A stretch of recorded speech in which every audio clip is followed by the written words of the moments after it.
Hello, everybody. This is Mark Hutton, and welcome to today's show. This show is about autism spectrum disorders. We take pretty much all questions from everybody. We can talk about autistic disorder. We can talk about Asperger's syndrome. We'll even talk about pervasive developmental disorder if we get a question on that. So if you're a parent with a child on the spectrum, if you're a teacher with a student with Asperger's or high-functioning autism, maybe you're an adult that is being diagnosed, maybe you're a therapist with a client on the spectrum, doesn't matter, we'll take them all. So send your question in. Do it now. mbhutton@gmail.com. mbhutton@gmail.com. I'm keeping an eye on my email right now. Try to keep your questions to a paragraph or less. 2 to 3 sentences would be perfect. And so go ahead and send those in. We're looking for them now. Okay, while we're waiting for some emails to come in, I'd like to address a question that I get quite frequently from parents. And they ask something to the effect, I think my child has Asperger's or high-functioning autism. What should I be looking for? How can I know for sure? Well, the only way to know for sure is to have your child diagnosed. But there are some red flags, in other words, some indicators that would suggest that you would need to have a diagnosis. So I'm going to throw out a few questions here. And if you find that you answer yes to most of these, then that's a red flag for you to go seek a formal diagnosis. This is not going to be a diagnosis right here, but if you answer yes to most of these, that's going to suggest that you should have a diagnosis, okay? So, yes or no to these questions. Okay, here's the first question. Does your child tend to focus on one subject to the exclusion of all others? In other words, he latches on to one topic of interest and learns everything there is to know about it, and oftentimes he won't even think about anything else. Yes or no? Okay, next question. Does your child have difficulty interacting socially, particularly when it comes to nonverbal communication? In other words, does he seem to have difficulty picking up cues in other people's body language, vocal inflection, and so on? Yes or no? Okay, the next question is, would you say that your child speaks roughly the same volume and pitch whenever he's talking? In other words, it's kind of monotone, almost robotic-like? Okay, next question would be, does your child adhere to rigid, repetitive routines when it comes to everyday tasks? In other words, everything has to be just so from where you sit at breakfast to the bedtime routines. Yes or no? Okay, next question. Would you say that your child tends to be somewhat clumsy? And this is a motor skills question here.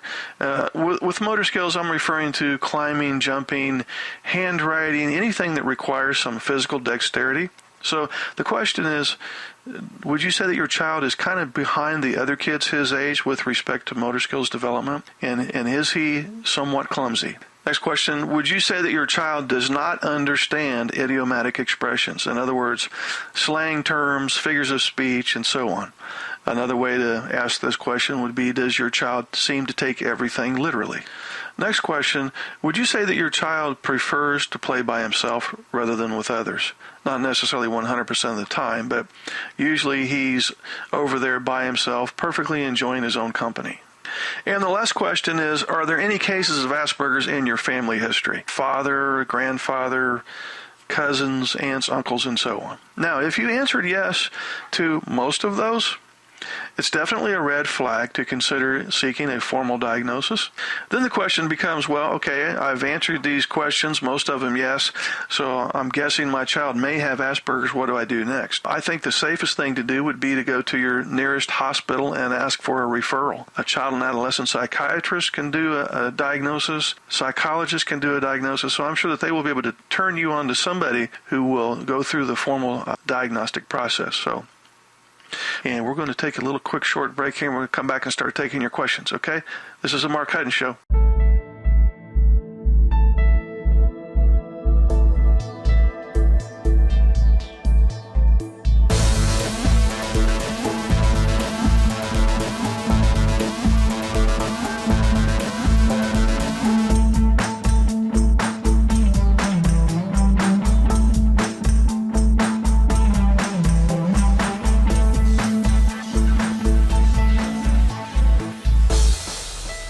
Okay, welcome back. And if you just took this oral quiz and you answered yes to most of those questions, and now for the first time in your life you have some really strong suspicions that your child may have Asperger's or high-functioning autism, then I want you to understand that any kind of reaction that you have is probably going to be the same reaction that most of the other parents have. So if you're a little startled right now, you've taken this test, and I'm sure there's a lot of parents out there right now, they're going, oh my God, I'm sure my child has Asperger's now that I've taken this quiz. So when your child is recently diagnosed with Asperger's, some parents come to acceptance almost immediately and even feel a sense of relief that there's a name for what's been going on. Then there's other parents that need more time to be able to arrive at acceptance, okay? And that's perfectly fine. And there are a few parents who seem to never be able to accept the fact that their child has special needs, and they struggle with the diagnosis for a lifetime. But the bottom line is this. Asperger's is not a disease. It's not some type of terrible thing. In fact, if you want to know the truth, I think in many ways it's an asset. Don't look at this as a negative. Look at this as my child thinks differently than some other people. That's all it amounts to. No need to get panicky. It's the same child that you've had from day one. You just now discovered that he has a condition where he thinks differently. There are many more positives than negatives associated with Asperger's. So if you are finding out for the first time that your child has Asperger's, be encouraged. This is going to be a fun and exciting journey for you. Okay, we're going to take a question from our email now. And by the way, if you have a question, please keep it to a paragraph or less. My email address is mbhutton@gmail.com. Go ahead and send it now. We're looking for them. And by the way, if I don't get to your question today or during the course of this radio show, I will stay after and answer it directly and send you an email, okay? If you don't hear your answer on the air here, then check your email and I'll answer it that way, okay? So Barry from Canada, he asks, are individuals with Asperger's more likely to be involved in criminal activities? Now, that's on the surface, that seems like a funny question, and I am kind of curious as to why you're asking that question. But you know what, to be honest, some people with Asperger's have found themselves before the criminal justice system for a variety of offenses that they're usually related to their special interests or their sensory sensitivity stuff.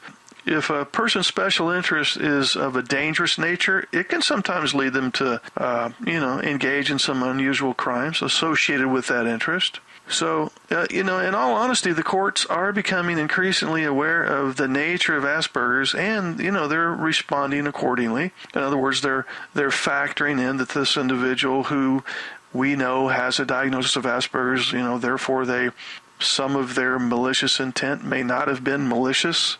It still breaks the law, and that doesn't get them off the hook, but you see what I mean? More often than not, though, people with Asperger's are more likely to be victims than offenders, okay? Because they tend to be, not in all cases, naive and fairly vulnerable, and that makes them easy targets. So in answer to the question, are they more likely to be involved in criminal activities? I don't think they're more likely. I think they do get involved in some of those activities, but for different reasons. But really, they're more likely to be the victim rather than the offender. That's a good question, though. So thanks, Barry. Okay, we have another question. This individual wants to remain anonymous, and that's perfectly fine. And you know what? I should have mentioned this a long time ago. When you send your email in, if you want to remain anonymous, that's fine. I prefer to have at least your first name and where you're from, but if you want to remain anonymous, that's totally fine. And also, we will never do anything with your email address, so I may email you back with an answer to your question, but that's as far as it'll go. So having said that, Anonymous is asking, could Asperger's be a form of schizophrenia? I don't think it would. No, it's not. Asperger's is not a form of schizophrenia. Those are two distinct conditions. In fact, the chances of a person with Asperger's developing schizophrenia are only marginally greater than for somebody who does not have Asperger's. Now, there have been some people with Asperger's who were wrongly diagnosed with schizophrenia. If the individual was under a lot of stress and anxiety and depression, sometimes that can look like schizophrenia. And then what can happen then is a false diagnostic trail gets created, and then the person gets labeled with schizophrenia when in fact they're not. They're Asperger's individuals under extreme stress, anxiety, and depression. So it's important to retrace the steps in this diagnostic trail, retrace the steps and see what's causing the stress and anxiety for the person with Asperger's. So some of the symptoms of Asperger's can appear a little bit like schizophrenia in some rare cases, but in answer to the question, no, Asperger's is not a form of schizophrenia. Okay. Just a quick reminder here, those of you in the Detroit, Michigan area, you have Dr. Tony Atwood and Dr. Jed Baker coming to town October 11th and 12th. And that's this coming Thursday and Friday, yes. And then also, Dr. Temple Grandin is coming to San Francisco October 12th, which would be this coming Friday. And if you want to know how to sign up for that, just go to myaspergerschild.com, myaspergerschild.com. And if you'll scroll down and look over on the left side of the page, you'll see a place where you can click and sign up for that. Strongly encourage you to take advantage of these fall conferences. Okay, we're going to take our next question. This is Heather. She's an adult with Asperger's. She's from California. She's asking, can Asperger's occur with another disorder? Absolutely, and I would say it's been my experience that more often than not, Asperger's does occur with another disorder. I would say it's been I've worked with kids on the spectrum since the mid-'80s, and I've had very few clients who actually only had Asperger's. Usually it's in conjunction with, at the very least, some anxiety, also depression. Another prominent one that seems to come up a lot is ADHD, obsessive-compulsive disorder, and even in some cases ODD. And it's not terribly uncommon for a child to have 3 diagnoses. Worked with a lot of kids who had Asperger's and ADHD and OCD and some with ODD. So, yeah. Can Asperger's occur with another disorder? More often than not, yes. Thanks, Heather, for that question. We have a question now from Kylie, who is from North Carolina. She asks, do girls have a different expression of Asperger's compared to boys? The short answer is yes. The boy-to-girl ratio for referrals for a diagnostic assessment is about 10 boys to 1 girl. But the evidence indicates that the actual ratio of diagnosed children is about 4 boys to 1 girl. And by the way, that's the same ratio that occurs with classic autism. So then the question is, well, how come so few girls are referred for a diagnosis? Well, in a nutshell, boys tend to have a greater expression of social deficits, whereas girls tend to be relatively more able to function in the classroom and with their friends and in social play, and they have just a more even profile of social skills, okay? Here's the advantage that girls seem to have over boys, and another reason why they do not get referred for a diagnosis as much. They have this, the Asperger's female has the ability to follow what other people say and do by imitating them. She doesn't really know for sure what to say or do on her own accord, but she's very adept at viewing others and just imitating them, okay? They observe other kids and they copy them. And a lot of times what happens is this mimicking other people, how to behave in a social interaction, for example, actually masks the symptoms of Asperger's. And boys tend not to have that same ability to watch others and just copy their behavior. So anyway, yes, girls definitely have a different expression than boys, and it's mostly because the girls are real good at figuring it out based on just mimicking friends, and they figure it out that way. Okay, hope that made sense. Thanks for that question, too. Okay, next question here. Person wants to remain anonymous. That's perfectly fine. How can you reduce your child's level of anxiety? That is a great question. A child with Asperger's is, as you know, especially susceptible to high levels of anxiety, and this can only be reduced by strategies to cope with the issues causing the anxiety. Okay? So the anxiety is a symptom of something else. Does that make sense? So oftentimes anxiety is not a core issue. It's a symptom of something else. For example, sensory issues, social skills deficits, the need for structure and routine. All of these Asperger's-related symptoms can, unfortunately, in many cases, cause unbearable stress and anxiety for the child. And then now you have this anxiety that's playing against the Asperger's condition itself.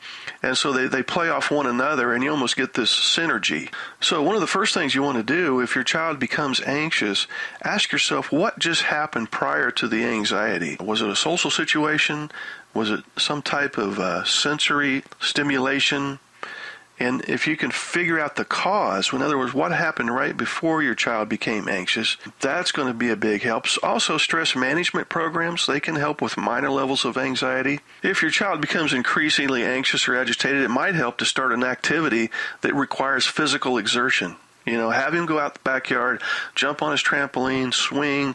So another thing to do with anxiety is as soon as he becomes agitated or whatever, try to engage him in some type of physical activity so he can burn off that anxiety. Because anxiety is a form of energy, and the best way to deal with that negative energy is to burn it off in some form of physical activity.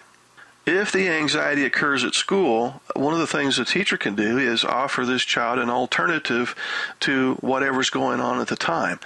If it's math time and he's having anxiety, or if it's playtime out on the playground, break time, whatever, the teacher can say, why don't you go to the office or go to the library, go somewhere and just kind of calm down. So removing the child from the environment, whatever that current environment is, often does wonders in alleviating some of the anxiety.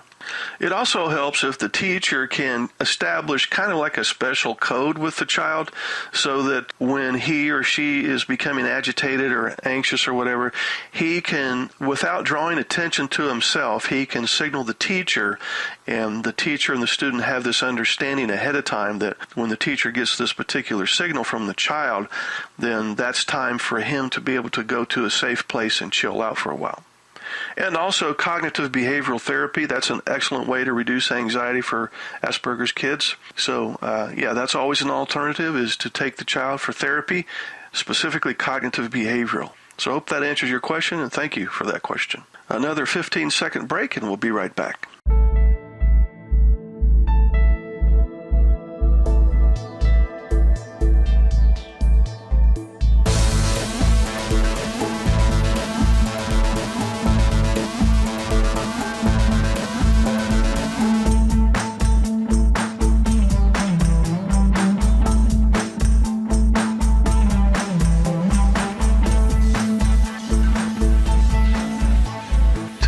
To talk specifically to teachers who have Asperger's students, and we're going to look at the issue of extreme focus.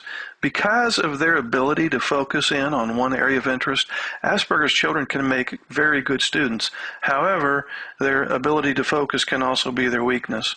The Asperger's child, for example, may be an expert at history, but will study that subject to the exclusion of everything else. So it'll be up to you to help the Asperger's child to broaden his interest. It helps if you can find a tie-in from the subject of the child's interest to the subject at hand. For example, let's say you have a student who is a history buff, and you need him to get on board with math. So it might help to give him some historical information related to math. You could, for example, introduce him to some of the greatest mathematical minds of all time, and then go from there to some of the mathematical concepts that they used or invented. So bear in mind that Asperger's children do tend to be very hyper-focused on just one or two subjects.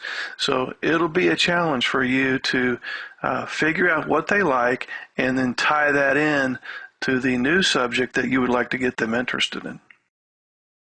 Hey, we get a lot of parents going, I can find the recorded version of your show, but I can never catch it live. So if you want to listen to this show live, go to myaspergerschild.com, and up in the upper left corner, you'll see a little place where you can subscribe to my newsletter. And what I'll start doing is I'll start sending out a little heads up to all the newsletter subscribers that, the exact day and time of the show.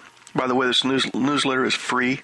So you've got nothing to lose by signing up for that. Speaking of free, I should mention that we have a support group how many members do we have? Almost 7,000 members now.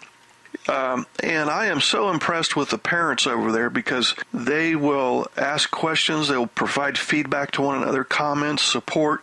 So if you want to join a support group, and this group is free, it's on Facebook, it's Parenting Asperger's Children Support Group.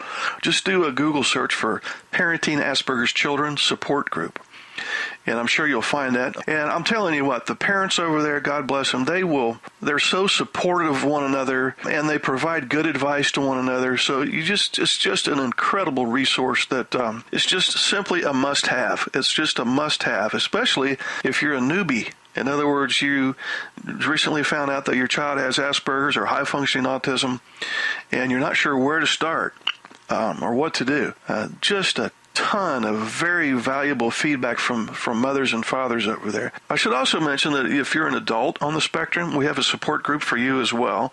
It's called Adults with Asperger's and High-Functioning Autism Support Group. I know that's a mouthful, but if you'll do a Google search for that, again, it's Adults with Asperger's and High-Functioning Autism Support Group. You'll be in a community of adults over there that they know what you're going through. They've been there, done that, and they're very supportive and offer some great feedback over there as well. There's nothing more healing than finding a group of other people who have gone through what you're going through. And as I mentioned in the last show, we also have it's not necessarily a support group, it's actually just kind of a chat room for teenagers on the spectrum. Again, go to myaspergerschild.com, and if you scroll down on the right side of the page, you'll see a little link that says Asperger's Teen Chat. And we keep that monitored, and we make sure that everything's kosher on that site. And a lot of teenagers over there that are reaching out to one another, which is just totally cool. And the last thing that I want to mention as far as free stuff for you is I have a series of instructional videos, and it's just a potpourri of different things. And we talk about a variety of topics over there. It's not only for parents, but also for teachers. If you have a defined Asperger's teenager, or if you have a child with meltdowns, if you're living with an Asperger's partner or spouse, if you have an adult child with Asperger's still living at home and he's having a hard time making it out there on his own, if you want some help understanding anger and depression and mind blindness and all of these other things that come with Asperger's, feel free to send me email. That's mbhutton@gmail.com. And I want to send you this series of videos, YouTube videos, that I think will be very informative, okay? One that seems to be very popular is I talk in detail about the IEP process. That seems to be a real source of confusion for parents. So drop me a line, say, send me the videos, and I'll send you a link to the videos, okay? We are out of time again, and we're going to try to stretch this thing out longer as we go along. We haven't worked out all the kinks yet. I do thank all of you for your questions, and go to myaspergerschild.com, sign up for that newsletter, free newsletter, and I will let you know when the next show is, okay? Have a great day. We'll see you next time.